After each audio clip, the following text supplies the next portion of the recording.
अरे कोठावा ऊपर एक मरवारे बोलुए बोलिया सुहावन लगुए बोलिया सुहावन लगुए आजू के रतिया पापा जगल रही है आजू घरवा चोरवारे आई है आजू घरवा चोरवारे आई है तोहरे सुनर बेटी के चोरी कई के लेकर जइहे चोरी कई के लेकर जइहे चुप रह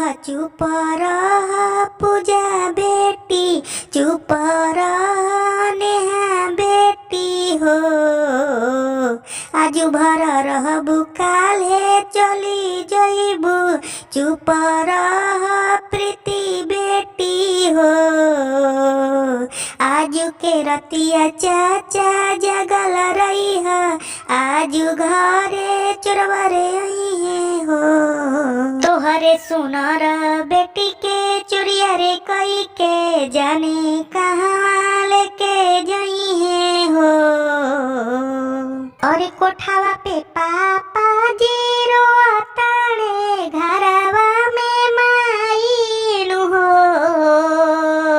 डोलिया में बेटी तारो एली होता बा विदाई नु हो।